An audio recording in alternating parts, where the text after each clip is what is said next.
নমস্কার বন্ধুরা, Bhadreswar study centre চ্যানেলে তোমাদের স্বাগতম।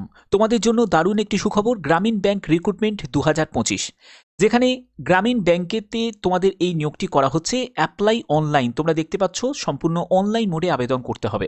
এখানে কিন্তু একটি পোস্ট নয়, একাধিক পোস্ট আছে। যেমন হচ্ছে তোমাদের এখানে এমটিএস পোস্ট আছে, এছাড়া বিভিন্ন হেড ক্লার্ক পোস্ট আছে বা আদার বিভিন্ন পোস্ট আছে। আমি সম্পূর্ণ পোস্টের ডিটেলসটা তোমাদের বলবো। তো এখানে দেখতে পাচ্ছ যে গ্রামীণ ব্যাংক রিক্রুটমেন্ট 2025, যেখানে ব্যাংকের তরফ থেকে যে ভ্যাকেন্সি তোমাদের রিলিজ হয়েছে, যেখানে বলছে find complete information, job like the application process, important dates, application fees, age, কী কী ক্রাইটেরিয়া তোমাদের প্রয়োজন, সিলেকশন প্রসেস কি, সম্পূর্ণ ডিটেলস ইনফরমেশন তোমরা এই ভিডিওর মাধ্যমে জানতে পারবে। ঠিক আছে, তো এখানে দেখো যে তোমাদের কোন পোস্টে তোমাদের নিয়োগটি করা হচ্ছে। এখানে কিন্তু বিভিন্ন পোস্ট আছে, যেমন হচ্ছে তোমাদের মাল্টিটাস্কিং স্টাফ, দেখতেই পাচ্ছ এমটিএস পোস্টে নিয়োগ করা হচ্ছে। তারপরে হচ্ছে ব্যাংক অ্যাসিস্ট্যান্ট কাম ক্যাশিয়ার পোস্টে নিয়োগ করা হচ্ছে এবং অ্যাকাউন্টেন্ট কাম হেড ক্যাশিয়ার পোস্টে নিয়োগ করা হচ্ছে। অর্থাৎ এই তিনটি পোস্টে কিন্তু তোমাদের নিয়োগটি করা হচ্ছে। যেখানে তোমরা দেখতে পাচ্ছ তোমরা কিন্তু মাল্টিপল পোস্টের জন্যই কিন্তু অ্যাপ্লাই করতে পারো। অর্থাৎ তুমি চাইলে কিন্তু এমটিএস পোস্টের জন্য অ্যাপ্লাই করতে পারো, তুমি চাইলে ব্যাংক অ্যাসিস্ট্যান্ট কাম ক্যাশিয়ারের জন্য অ্যাপ্লাই করতে পারো, অথবা তুমি চাইলে কিন্তু অ্যাকাউন্টেন্ট কাম হেড ক্যাশিয়ার পোস্টের জন্যও কিন্তু অ্যাপ্লাই করতে পারো। ঠিক আছে, এখানে তোমাদের আবেদন করার জন্য সম্পূর্ণ অনলাইন মোডে তোমাদের আবেদন করতে হবে এবং আবেদনের শেষ তারিখ হচ্ছে 15ই জানুয়ারি 2025। এখানে তোমাদের আবেদনের শেষ তারিখ হচ্ছে তোমাদের 15ই জানুয়ারি 2025। এর মধ্যে কিন্তু সম্পূর্ণ অনলাইন মোডে আবেদন করতে হবে এবং এখানেই দেখতেই পাচ্ছ অল ইন্ডিয়া মেল ফিমেল ক্যান্ডিডেটরাই কিন্তু অ্যাপ্লাই করতে পারবে। এখানে তোমাদের বেতনের ব্যাপারটা দেখো, কত তোমরা বেতন পাবে। 48,000 টাকা প্রতি মাসে কিন্তু তোমরা এখানে বেতন পাবে। ঠিক আছে, এখানে কিন্তু স্টার্টিং স্যালারি কিন্তু বলা হচ্ছে। ওকে, এখানে এজ কি প্রয়োজন, ন্যূনতম এজ হচ্ছে 18 বছর এবং সর্বোচ্চ এজ হচ্ছে 30 বছর। অবশ্যই রিল্যাক্সেশন আছে, এখানে এজ রিল্যাক্সেশন তোমরা পেয়ে যাবে। যারা যারা এসসি এসটি ক্যান্ডিডেট আছো তারা হচ্ছে 18 থেকে 35 বছরের মধ্যে বয়স হলে তোমরা অ্যাপ্লাই করতে পারো। আর তুমি যদি ওবিসি প্রার্থী হয়ে থাকো তাহলে তোমার ক্ষেত্রে বয়স হচ্ছে 18 থেকে 33 বছর। এখানে যারা পিডাব্লিউবিডি ক্যান্ডিডেট আছো, যারা ইউআর প্রার্থী, পিডাব্লিউবিডি যারা ইউআর ক্যান্ডিডেট আছো তারা কিন্তু 10 বছর এজে রিল্যাক্সেশন পেয়ে যাবে। যারা পিডাব্লিউবিডি এসসি এসটি ক্যান্ডিডেট আছো তারা 15 বছর এজ রিল্যাক্সেশন পেয়ে যাবে এবং পিডাব্লিউবিডি যারা ওবিসি প্রার্থী আছো তারা 13 বছর গভর্নমেন্ট রুলস অনুযায়ী এজ রিল্যাক্সেশন পেয়ে যাবে। এখানে সিলেকশন প্রসেস কি থাকছে ভালো করে বুঝে নাও। দেখো, প্রথম যে সিলেকশনে যেটা থাকবে সেটা হচ্ছে রিটিন এক্সাম হবে, তারপরে তোমাদের কিন্তু ইন্টারভিউ কন্ডাক্ট হবে। এখানে এডুকেশন কোয়ালিফিকেশন কি প্রয়োজন, দেখো এডুকেশন কোয়ালিফিকেশন হচ্ছে বিভিন্ন আছে, যেমন হচ্ছে তোমাদের মাধ্যমিক আছে, উচ্চ মাধ্যমিক আছে, আবার গ্র্যাজুয়েশন আছে। তোমাদের একটা প্রশ্ন জাগতে পারে যে স্যার এখানে তো 8 স্ট্যান্ডার্ড আমরা দেখতে পাচ্ছি। দেখো, কিছু কিছু তোমাদের সুইপার পোস্টের জন্য কিন্তু নিয়োগ করা হয়, সুইপার পোস্টের কিন্তু বিজ্ঞপ্তি প্রকাশিত হয়, বা সেখানে যখন তোমাদের নিয়োগ করা হয় তখন কিন্তু গ্রামীণ ব্যাংকে তো একটা সুইপারও প্রয়োজন হয় বা এমনি পিওনেরও প্রয়োজন হয়। ঠিক আছে, তো এমটিএসকে দিয়ে তো আর সেটা করানো যায় না, তো সেখানে কিন্তু তোমাদের যোগ্যতা যেটি প্রয়োজন হয় সেটা 8 পাস যোগ্যতা প্রয়োজন হয়। বাদবাকি তোমাদের এই যে বিজ্ঞপ্তি প্রকাশিত হয়েছে সেখানে কিন্তু তোমাদের যদি এই যোগ্যতা থাকে তাহলে কিন্তু অ্যাপ্লাই করতে পারো। ঠিক আছে, আচ্ছা এখানে ইম্পর্টেন্ট যেসব ডকুমেন্টসগুলো তোমাদের প্রয়োজন, দেখো পাসপোর্ট সাইজের ফটোগ্রাফ লাগবে, সিগনেচার লাগবে, তারপরে হচ্ছে আধার কার্ড কিন্তু প্রয়োজন, কারণ তোমরা জানো এখন বর্তমান সময় কোনো জায়গায় ফর্ম ফিল আপ করতে গেলে আধার কার্ড কিন্তু ম্যান্ডেটারি করে দেওয়া হয়েছে, কারণ আধার কার্ডের সঙ্গেই কিন্তু তোমাদের যে মোবাইলে লিঙ্ক করা কিন্তু প্রয়োজন।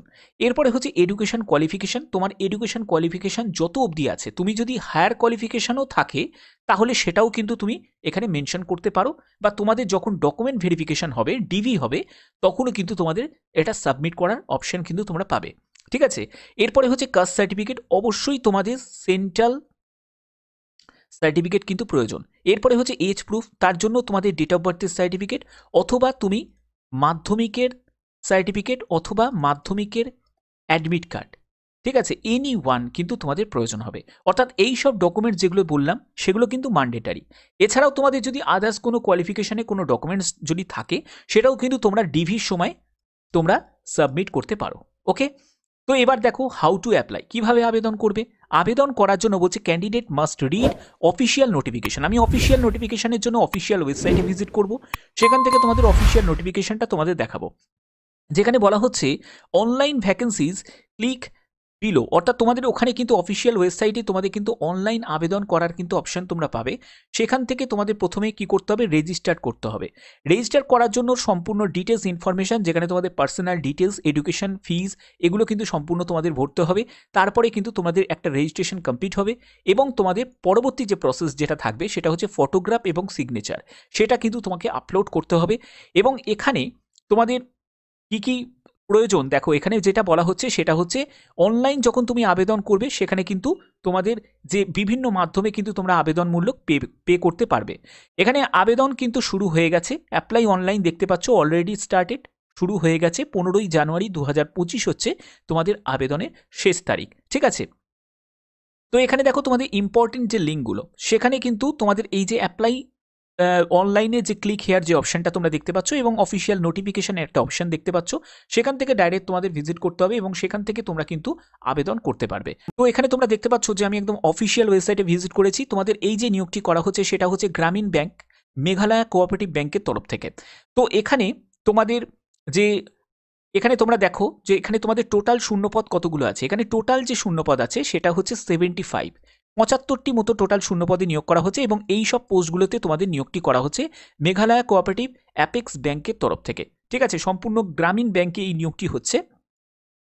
তো এখানে তোমাদের আবেদন করার আগে অবশ্যই কিন্তু ডিটেলস ইনফরমেশন তোমরা একবার দেখে নিতে পারো। তো দেখো এখানে তোমাদের যেটা বলা হচ্ছে যে কোন কোন পোস্ট, দেখো এখানে দেখো মাল্টিটাস্কিং স্টাফ আছে, তারপরে ব্যাংক অ্যাসিস্ট্যান্ট কাম ক্যাশিয়ার আছে, গ্রেড 2 আছে, তারপরে অ্যাকাউন্টেন্ট কাম হেড ক্যাশিয়ার আছে, গ্রেড 3 আছে, এইসব বিভিন্ন পোস্ট আছে। তোমাদের অবশ্যই কিন্তু এইখানে তোমরা নোটিফিকেশনটা ডাউনলোড করে দেখে নেবে। এখানে দেখো তোমাদের নোটিফিকেশানে যেখানে তোমাদের 25টি মতো শূন্যপদ আছে, যোগ্যতা যেটি প্রয়োজন সেখানে যোগ্যতার ব্যাপারটা বলা আছে, যেটা গ্র্যাজুয়েশন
বলে যে অপশনটা তোমরা দেখতে পাবে সেখানে তোমাদের ক্লিক করতে হবে। তাহলেই কিন্তু তোমরা এরকম একটা অপশনে তোমরা চলে আসবে, যেখানে তোমাদের প্রথমে কি করতে হবে, এখানে সাইন ইন করতে হবে। সাইন ইনের জন্য প্রথমে তোমার নাম, তারপরে mail ID, mobile number, password, confirm password দিয়ে কিন্তু এখানে ক্রিয়েট অ্যাকাউন্ট করতে হবে এবং তারপরে বাদবাকি প্রসেসগুলো তুমি এখানে কমপ্লিট করতে পারবে, ঠিক আছে। তো আশা করি এই ভিডিওর মাধ্যমে সম্পূর্ণ ডিটেলস ফর্ম তোমাদের কিন্তু ফিল আপ করতে হবে। তোমরা চাইলে ইন্ডিভিজুয়ালি ভাবে কিন্তু তোমরা অ্যাপ্লাই করতে পারো, তোমরা চাইলে যে কোনো একটি পোস্টের জন্যও কিন্তু আবেদন করতে পারো। আশা করি এই ভিডিওর মাধ্যমে তোমাদের প্রত্যেকটি তথ্য তোমাদের কাছে তুলে ধরলাম। এরকমই গুরুত্বপূর্ণ আপডেট পাওয়ার জন্য অবশ্যই চ্যানেলটাকে সাবস্ক্রাইব করে রাখবে, বেল আইকনটাকে অল করে রাখবে। এখনের মধ্যে এটুকুই, টাটা।